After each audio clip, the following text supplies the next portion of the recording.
It is known as the best Korean suspense thriller of the last decade. A blend of religion, exorcism, zombies, ethics, horror and many other elements. The story is intricate. The plot throughout the high energy. If you want to really understand, I'm afraid you have to brush a number of times to It is today's The Wailing.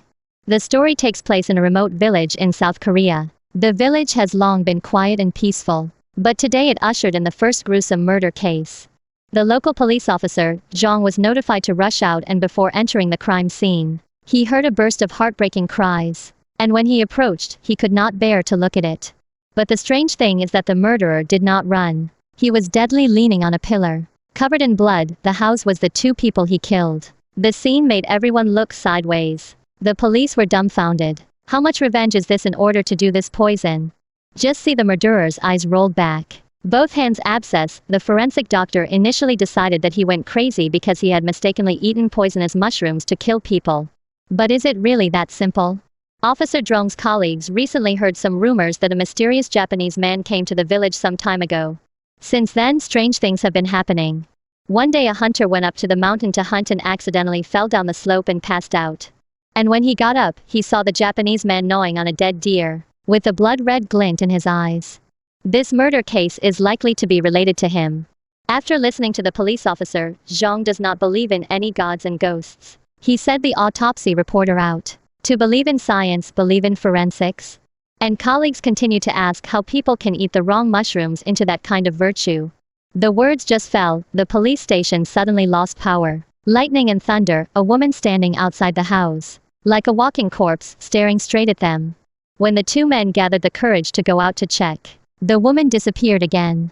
The next day, Officer Jong just woke up from a nightmare. The village and a second tragic case. A woman set fire to her entire family, but also in the doorway crazy. See people bite. Officer Jong just arrived to be pounced on the ground. However, when they returned to the police station, Officer Jong woke up with a start. The murderous woman is not the same woman who scared them last night. But the police did not have time to investigate. The next morning the woman hanged in a tree at the entrance of the village. But the cause of death was not asphyxiation, but stabbed to death by a knife. Officer Jong's friend who owns a restaurant told him that the woman was said to have been insulted by the Japanese man, after which she went crazy, running around naked and grabbing people on sight. Officer Jong began to see that something was wrong, and that this was never a murder that could be explained by poisonous mushrooms. He was alone at the scene of the crime, next to a young girl in white squatting, constantly throwing stones at her. At first she acted like a retard, but suddenly she was a psychic, restoring the crime scene in detail. She told Officer Jong that the Japanese man was not a human being, a ghost, and that the village people were killed by him. This time Officer Jong heard a strange sound. He went around the back of the house with trepidation and finally saw the rumored scene with his own eyes. The Japanese man was lying on the ground gnawing on the venison. The old clock was found. The Japanese face full of blood rushed towards him, almost to be eaten when the clock officer woke up with a jolt. Fortunately, only a dream. However, from this dream onwards, the family began to have strange events. His daughter had a high fever, and strange noises came from the ceiling from time to time. The hunter said with conviction that everything was true, and took them to the crime site. As expected, there were animal bones all over the hillside. At this time, suddenly a thunderclap, and then the sky fell heavily. Officer Jong also insisted on going forward, but the hunter refused to die. Pushing and shoving, the hunter lost his footing and fell down the hill, and when he just barely stood up. And then the man was directly struck by lightning, but actually fine, but also stumbled down the hill. As a police officer, Officer Jong witnessed this scene. He was also confused by the whole thing and decided to ask the Japanese man directly for clarification. It just so happens that his colleague's nephew is a church priest. God protects the body and understands Japanese, so he directly pulled him along to explore the way. The three of them came to an old house in the woods, where the Japanese were hiding. Called a few times, found no one in the house. They decided to sneak in. The room is very eerie furnishings, hanging inside the head of a sheep, like a sacrificial altar, and the walls were covered with pictures of the victims before and after death, and the floor was littered with miscellaneous items, which should be some of the victims' things. At this time the Japanese suddenly returned. The three scared atmosphere are afraid to come out, and quickly apologize. Clip the buttocks quickly away. On the road, Officer Jong saw his colleague was scared blue. like a lost soul, asked him what was going on. Colleagues said that the Japanese must be the killer. Then also took out a small white shoes. Said the Japanese found in the place?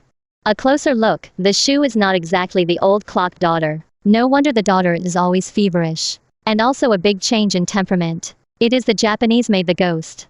After returning home, Officer Zhong took the small white shoes and questioned his daughter if she had seen the Japanese. And she nodded her head. This time, Officer Zhong directly emotional head to ask his daughter what the situation is. Who knows that the usual quiet daughter suddenly lost her temper, yelling and screaming at the old clock. Officer Zhong had no choice but to secretly look through his daughter's things in the middle of the night to find clues. He found his daughter's picture book, which was full of evil, horrible graffiti. Then Officer Zhong found that his daughter's body had also grown abscesses, the same thick sores as the first case killer. At this point, Officer Zhong basically concluded that all this was definitely related to the Japanese man. With anger, Officer Zhong went to the forest hut again and found that the photos and altar he saw before were gone. Officer Zhong, who loved his daughter so much that he lost his mind, smashed the house with a hoe, killed the Japanese black dog, and threatened him to leave the village within 3 days, or he would end up like the dead dog. Faced with the hysterical threats of Officer Zhong, the Japanese man did not change his face and did not make any waves. When he returned home, his daughter's condition worsened and she began to go crazy, getting the mother-in-law next door stabbed to death. Officer Zhong was completely at his wits' end and had to call a shaman to exorcise his daughter. The shaman told Officer Zhong what he had heard in a dream a long time ago, that the Japanese man was not a human being, but a ghost. A super powerful ghost, if not stopped. When the fall not only your daughter problems, the whole village will not escape a death. Then he said that tomorrow he could perform a sacred ritual to exterminate the ghost, and the cost was 10 million won. Officer Zhong had no choice but to nod his head and agree. On the other hand, there was a third murder in the village and a farmer's family was exterminated. Only the male owner, Mr. Park, is missing.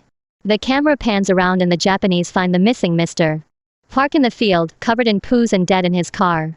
After that, the Japanese set up an altar in the house and start the practice, in the middle of which is placed the photo of the dead Mr. Park. At the same time, the shaman's ritual of exterminating the ghost was also in progress. One side chanted, the other side vibrated. One side killed white chickens. The other side killed black chickens. One side got up and danced. The other side beat the drums and trembled. The two seemed to be fighting across the sky and were not on par with each other. The shaman was seen chiseling a large iron nail into a wooden stake. At the same time, Officer Zhong's daughter was in pain and tearing her heart out, while the Japanese side seemed to be sensing pain and falling to the ground, prostrate and struggling. The daughter cried and begged Officer Zhong to let him stop, or she was going to die of pain. Officer Zhong struggled for a long time, but finally came out and knocked over the altar, interrupting the sorcerer's spell, cursing and telling him to get out. The daughter gradually calmed down, but the Japanese also got a chance to breathe, drove away the sorcerer. Officer Zhong now can only rely on their own. He was brave, with his brothers to copy the guys rushed to the forest hut. But the Japanese were not found, but came across the missing Mr. Park, who had turned into a zombie, pouncing and biting at the sight of people, ignoring all physical attacks. However, just as everyone was about to be wiped out, the zombie suddenly fell to the ground again and didn't move. Officer Zhong looked into the distance and found that the Japanese were hiding in the corner peeping. The crowd was angry, copied the guy to chase up. The Japanese ran away and hid under the cliff to escape a disaster. But the mantis catching cicada, the yellow bird in the back, the Japanese just slowed down. Suddenly found before the psychic girl in white is staring at him intently. Officer Zhong and his team drove away. High-speed travel, something suddenly fell from the sky and smashed the windshield. The crowd got out to see the Japanese man. He was covered in blood lying in the middle of the road motionless. Dead? Or not dead? But no matter what, Officer Zhong had to let him die through. So several people joined forces to push the Japanese off the cliff again. After that, everything seems to be back on track. The daughter's body back to normal. Father and daughter hugged together crying. Officer Zhong Heartstone is finally put down. But the story is far from over. If there are no more evil spirits in the village, then why does the murder continue? And why did the shaman suddenly call to say he had miscalculated? The Japanese were not ghosts. They had killed the wrong people. The sorcerer returned to the small mountain village in a hurry. just got out of the car and inexplicably began to nosebleed wildly, followed by blood spraying and vomiting. Wretched. In the darkness, the woman in white appeared and said with a disdainful face, "Get out." The sorcerer fled the village after hearing this.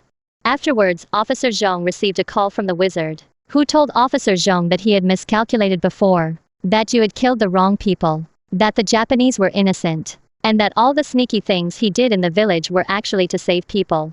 He is a sorcerer like me, the girl in white is the real devil. Finally the sorcerer reminded Officer Zhang to hurry home, and when he arrived home everything was clear. So Officer Zhang rushed home. His daughter was really missing. She rushed out to look for, but ran into the girl in white. Officer Zhang asked him where his daughter was. The girl said, "Your daughter has gone home." Officer Zhang was about to turn back, but the girl stopped him and said, "You cannot go back now. You go back to the whole family will die." The young girl said, "The Japanese is the ghost. And he is not dead," so he set a trap in the house, waiting for the rooster to crow 3 times. The devil will fall. Officer Zhang at this moment is incredibly conflicted. For a while do not know who to believe. And 2 rooster crowing one after another. The girl went forward to pull Officer Zhang's hand. But at that moment Officer Chung saw his daughter's hairpin behind the girl, and the scales began to tip. And he decided that the girl was the devil. Officer Chung turned around and ran in the direction of home. He returned home and found his daughter standing there covered in blood, eerily, while his wife and mother-in-law had long been lying in a pool of blood. Officer Zhang broke down and crumpled to the ground in tears. On the other hand, the priest found the wounded Japanese man on the mountain, who turned out to be really not dead. The priest asked him if he was a demon or not. And the Japanese said, "You won't believe anything I say, because in your mind you have already decided that I am a demon." The priest said, "As long as you say you are not a demon, I will leave." And the Japanese man laughed out loud. "Who said you can leave?" Just see him take out the camera to the scared priest. Finally he revealed his demon form. In the last scene of the movie, the wizard rushes to Officer Zhang's house and takes pictures of the family. As he leaves, his case falls down and the pictures inside are scattered all over the place. Upon closer inspection, the photos are identical to those posted in the Japanese home. The movie really ends here, but the demon still roams the earth. Even after watching the whole movie, most viewers may still be confused. This is because the director deliberately set up multiple barriers to keep the audience in doubt. We are like the hero in a crisis of confidence, in a constant struggle of contradictions. For example, there is a crossover montage in the film where the sorcerer and the Japanese cast a spell, making everyone think that the sorcerer is fighting with the Japanese across the sky. But in fact the 2 spells are not directly related. The sorcerer is further harming Officer Zhang's daughter, while the Japanese practice is for Mr. Park, which is the reason why Mr. Park's photo is placed on the altar. The director interspersed the 2 pugils together, with the first image being the wizard practicing on this side and the next image being the Japanese side getting seriously injured, thus deliberately creating the illusion that the wizard had seriously injured the Japanese. But in fact, the Japanese were injured because of the white girl's interference, and the sorcerer has nothing to do with it. So in fact, although the white girl is not human, she is helping humans to resist the demons. And the sorcerer who exorcised the demon was ostensibly fighting for the people, but in fact was an accomplice of the Japanese. This man, a ghost, the same stream, each taking what they want. The Japanese are responsible for creating and doing evil, and at a certain point the sorcerer will pop up to make a fortune in the name of exorcism. It is like some car repair shops with evil intentions deliberately scattering nails on the road as a reason,